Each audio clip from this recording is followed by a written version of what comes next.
Good evening, everyone. This is our presentation about culture in English language teaching.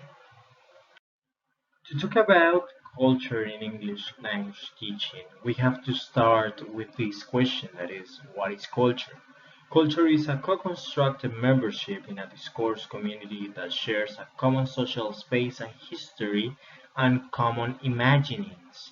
This concept was taken from Cramch 2014, but basically describes in general how can culture be perceived. Among all the definitions that we saw in the literature review, we decided that this was the most accurate in terms of culture. However, culture goes beyond this concept. Culture also involves several aspects, more than the concept that we gave you before. We can see culture in politicians' speeches, marketing strategies from a company. We can also see it in linguistics when we talk about syntactic and lexical choices. Why? Because when we have different languages, we can see that according to the language, we express one word or one meaning. One language can have different words for the same meaning in another language. We can also use culture, or we can see culture when we talk about semiotics, signs, especially when we see rituals, dance, music, graffiti, gestures, posters. All those concepts are part of culture. And nowadays, in the 21st century, we can talk about another way of looking at culture, and that is thanks to technology. Why? Because if we consider video games, social networks, new ways of communication or technological ways of communication, that also represents culture. People are representing culture in a machine. And all these aspects also define what culture is. So now it's really important to highlight that the concept of culture has changed throughout these 4 periods of time. So that's why you have some quotes there to reach. But let's start with the sextet, where the term intercultural education appears. Intercultural competence that is developed is about preparing students with cultural knowledge to avoid cultural mishaps in the target culture. In this period of time, they include instructional techniques such as weaving cultural knowledge into autolingual drills, role plays, descriptive study, comparative contrast analysis of cultural variables, and authentic materials. So in the 80s, they look culture as a teaching primarily about preparing students for participating in unfamiliar cultural settings. They identify student intercultural identity as a primary goal for culture teaching.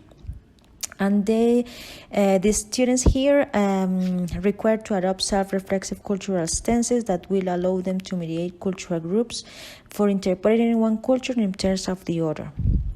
Here, the specific techniques were culture capsule, culture assimilator, critical incidents, role plays, quizzes, ethnography, student exposure to cultural variation. In the 20s, it was stated intercultural communicative competence. They recommend a variety of techniques for cultural teaching, such as dialects, critical encounters, role plays, mediation tasks, reading assignments, journals, guest speakers, micro-teaching, diversity workshop, ethnographic method, and structured experiential learning activities. In the 2010, it appears the text where intercultural perspective take place, and it was the focus of the language learner as producer and interpreter of meaning in intercultural situations.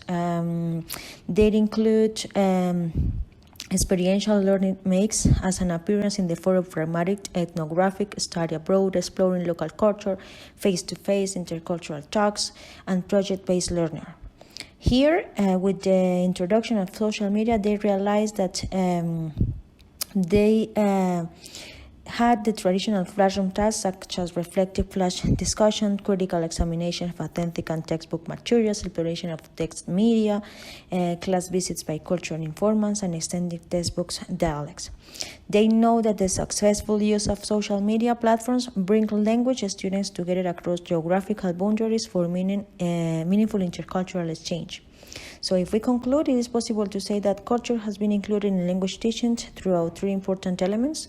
The first one is the role of the teacher, because it shifts from being the center of cultural knowledge to the facilitator of knowledge. And also the movement between culture specific to culture general orientation. And the last one is the growing presence of critical theory in how ILT scholars are thinking about culture teaching. Continue with the presentation. There is a third question. How might culture be used inappropriately or unhelpfully in language teaching? One inappropriate use is not taking into account the role of English as an international language. English teaching has been classified as an English as a foreign language and English as a second language. However, this classification does not adequately deal with situations where English has been used for different purposes as well. Miscommunication is the second one.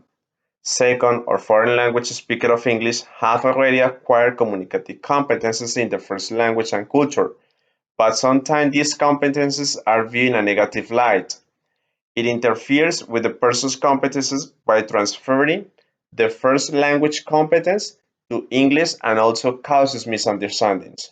The third one is the inappropriateness of teaching methods and materials. Sometimes the method does not provide training for the students to speak English for the purpose of communication.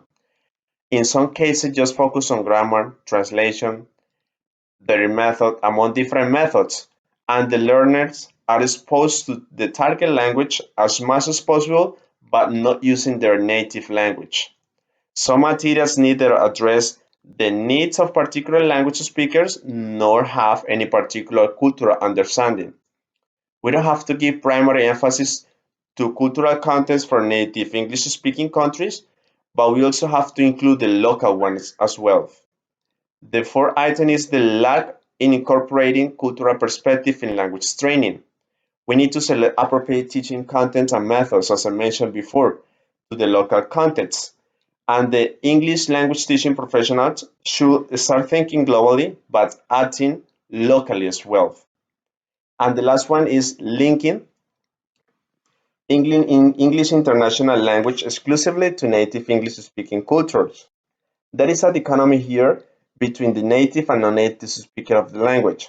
According to Cook, 1999, he argues that we need to avoid comparing bilingual speakers of English to native speaker. We need to recognize the strengths of a rich linguistic repertoire of both of them, but sometimes, and in most of the cases, it is exclusively linked with native speaking cultures. To communicate across cultures, we need to learn a connected language and behavioral forms of communication. To achieve this, language teachers should help students not only to get familiar with unfamiliar culture by teaching them foreign words and foreign grammar, but also to develop attitudes and behaviors that enable them to interact and communicate in a natural way, reflect on their own culture, and recognize themselves in the foreign language. Now, how might language teaching more usefully address or include cultural or intercultural concepts? First of all, to include cultural concepts such as ethnocentrism, local values, verbal and non-verbal symbolic processes in language teaching, teachers should encourage students to get to know their local culture by including topics that enable them to compare with the foreign context and different worldviews. Allowing students to get familiar in depth with their own culture will help them to increase self-awareness of the background and sociocultural reality, as well to learn vocabulary that is useful for them to communicate their ideas and identity to others. Now, language teaching may address intercultural concepts such as attitudes, beliefs, and behaviors by encouraging students to negotiate cultural differences through exchange activities with students from the target culture. Language teaching can address such concepts by having the students familiarize with authentic materials or by presenting memories and experiences within the culture. Now, to help students achieve effective communication across national borders, exist negotiation strategies the speaker may use to accommodate themselves to other cultural values and norms and to convey temporary identity. Suresh Kanagaraja in his leadership review, present the following negotiation strategies to facilitate and complement intercultural communication. Intuitive strategies such as learning to hold language boundaries to balancing distinctive features of identity with collaborative needs of communication. Pragmatic strategy, rephrasing, repetition, taking turns, changing topics. Discourse strategy, the ability to understand new and particular forms of English. And lastly, the convergence strategy, which makes reference to adopting the language variety of another groups to express solidarity, facilitate intelligibility, and facilitate friendship and other social transactions. To make easier cultural and intercultural inclusion in language teaching, materials should incorporate topics related to local culture. In this way, students get prepared to communicate the culture to others. Communicative language teaching should be contextualized to the reality of the classroom, and local pedagogies should be adopted as well. Professional development for language teachers should become real. Teachers want to improve and strengthen their teaching, but little or no opportunities has been given yet for their continuous education. This is our bibliography, and thank you for your attention.